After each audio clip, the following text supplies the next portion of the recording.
দর্শক শুভেচ্ছা। আমন্ত্রণ চট্টগ্রাম 24 আপনাদের সাথে আছি আমি জুবাইর মঞ্জুর। চট্টগ্রামের কর্ণফুলী ও পতেঙ্গা এলাকায় দুটি সড়ক দুর্ঘটনায় 5 জন নিহত হয়েছে, আহত আর অন্তত 15 জন। কর্ণফুলীতে বিকেলে ঘটনাটি ঘটে চট্টগ্রাম কক্সবাজার সড়কের মজ্জিয়া টেকের কাছে। একটি অটোরিকশাকে পাশ কাটাতে গিয়ে পটিয়ামুখী বিআরটিসির একটি বাসের সাথে সংঘর্ষ হয় লোকাল বাসের। এতে আহতদের হাসপাতালে আনা হলে 2 জনকে মৃত ঘোষণা করা হয়। বাকিদের মধ্যে 8 জনের অবস্থা আশঙ্কাজনক।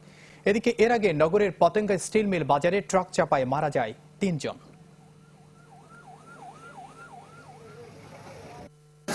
ইউটার্ন করতেছিল আর বিআরটিসি বাসটা দ্রুত গতিতে আসতেছিল।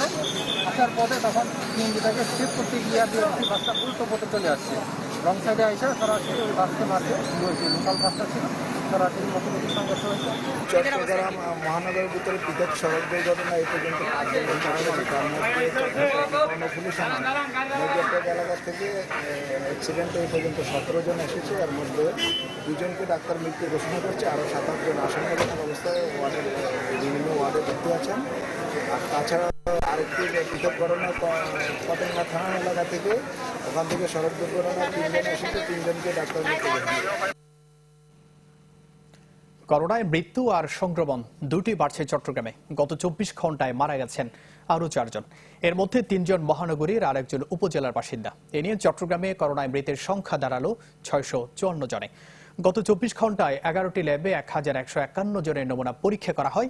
222 জনের নমুনায় সংক্রমণ ধরা পড়ে। এর মধ্যে নগরীতে 134 আর উপজেলায় 88 জন। এ নিয়ে চট্টগ্রামে মোট আক্রান্ত দাঁড়ালো 55,688 জনে। ঢাকা থেকে চট্টগ্রামে পৌঁছেছে চীনের সিনোফার্মের তৈরি 91,200 ডোজ টিকা। সকালে এসব টিকা গ্রহণ করেন civil surgeon doctor Sheikh Fazle Rabbi. পরে সেগুলো সংরক্ষণ করা হয় ইপিআই কোল্ড স্টোরে। সিভিল সার্জন জানান, শনিবার বৈঠক শেষে এসব টিকার ব্যাপারে সিদ্ধান্ত নেওয়া হবে। এবার আগের মতো একাধিক টিকা কেন্দ্র থাকবে না, প্রতিটি জেলায় কেবল একটি কেন্দ্র থেকে টিকা দেওয়া হবে। এছাড়া টিকা প্রদানের ক্ষেত্রে অগ্রাধিকার দেওয়া যাবে যারা আগে রেজিস্ট্রেশন করেছেন তাদের। গুরুত্ব পাবে ফ্রন্ট লাইনার, মেডিকেল শিক্ষার্থী, সিটি কর্পোরেশনের পরিচ্ছন্নতা কর্মী এবং চীনা নাগরিকরা।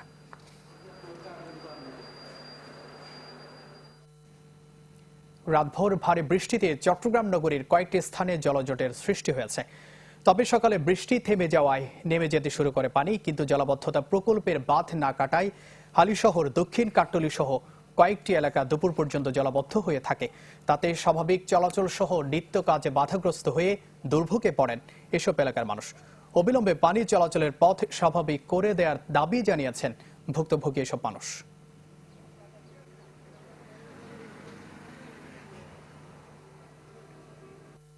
প্রত্যেকটি জায়গায় যে বাঁধগুলো দেওয়া আছে সেই বাঁধগুলোর কারণে আমরা দুর্ভোগ মানে দুর্ভোগের শেষ সীমা। আপনার নতুন কাজগুলো হয়েছে, কাজের কোনো সুফল তো আমরা পাচ্ছি না, শুধুমাত্র একটি বাঁধ দেওয়ার কারণে। এই প্রত্যেকটি জায়গাতে একটি একটি করে বাঁধ দেওয়া আছে। এই বাঁধগুলো অপসারণ করানোর জন্য ইমিডিয়েট খুব বেশি দরকার এখন। এটা দেখতেছে কিন্তু বিএপি এলাকা হলে কি হয়েছে, এটা তো একদম ডুবে রয়েছে। এদিকেও পর্যন্ত সব পানি, ওদিকে উঁচুয়া, হাজার হাজার মানুষ কষ্ট করতেছে না। বৃষ্টির পানি জমে যায় এবং এই পানি সহজে নামে না। প্রায় অনেকক্ষণ থেকে আমাদের যাতায়াতের সমস্যা হয়। আমরা অনেক সময় রিক্সা করে যেতে হয় বা পায়ে হেঁটে যেতে হয়, কিন্তু বাট ট্যাক্সি এখান থেকে যাওয়া আসা করতে পারে না। সরকারি কর্মকর্তা কর্মচারীদের বদলি স্বাভাবিক নিয়ম। এই নিয়মে বদলি হয়েছেন দুর্নীতি দমন কমিশন চট্টগ্রাম কার্যালয়ের উপসহকারী পরিচালক শরীফউদ্দিন।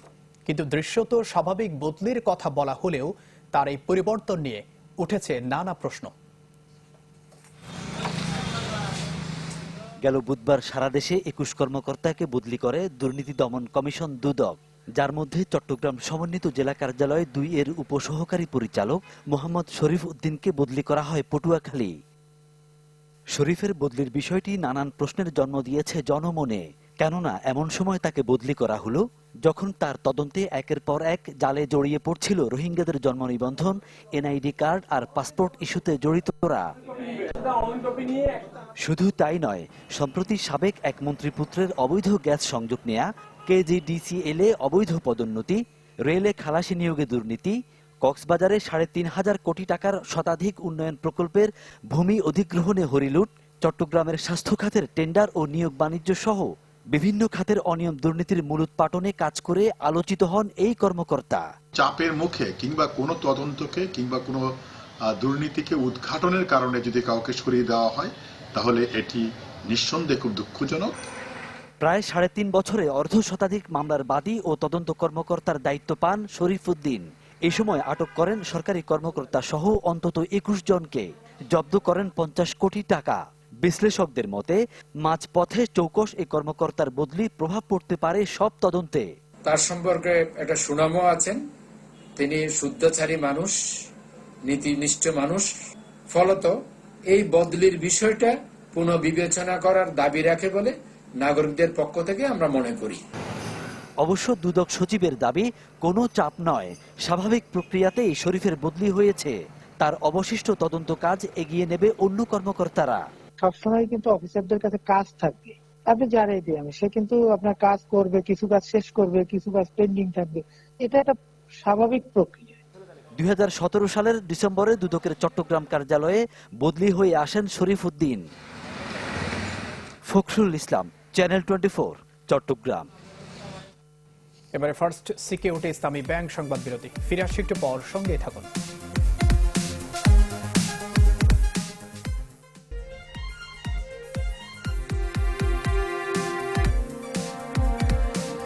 বিরতির পর স্বাগত আরেকবার চট্টগ্রাম 24-এ।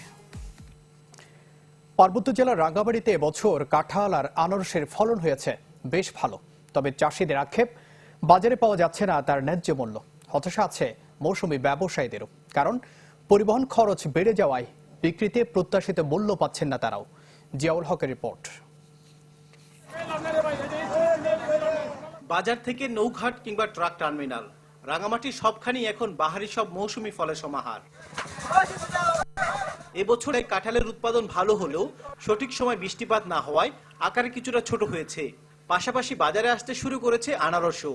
তবে ফলন ভালো হলেও চাহিদা কম থাকা সহ নানা কারণে বাজারে ন্যায্য দাম না পাওয়ায় কিছুটা হতাশ চাষিরা। বাজারে প্রচুর কাঁঠাল উঠছে, এই জন্য আজকে কাঁঠালের দাম কম। 20 টাকা চাইছে, 18 টাকা চাইছে, 19 টাকা চাইছে, এরকম আর কি। এবছর তো খুব কম, গত বছর কিন্তু ভালো করে বিক্রি হচ্ছে। 15 টাকা 16 টাকা বলছি, এখন 6-5 টাকা বলছি। এখন তো ভরা সিজন, তো একটু দাম কমে গেছে, 7 টাকা 8 টাকা এরকম বিক্রি করতেছে। দেশের অন্যান্য জেলায় ফলের চাহিদা থাকলেও পরিবহন ব্যয় বেশি হওয়ায় কাঙ্ক্ষিত মুনাফা পাচ্ছে না বলে দাবি মৌসুমী ব্যবসায়ীদের।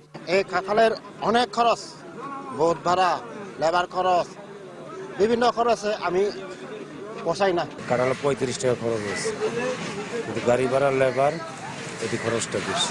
10,000 মাল নিলে বিক্রি হয় 2,000 3,000 এইভাবে বিক্রি হয়। টাকাটাও খুব কম পাচ্ছি, বেচা কিনাটা তেমন ভালো না। যাতায়াত বহন 3,000 টাকা, গাড়ি 3-4,000 টাকা খরচ।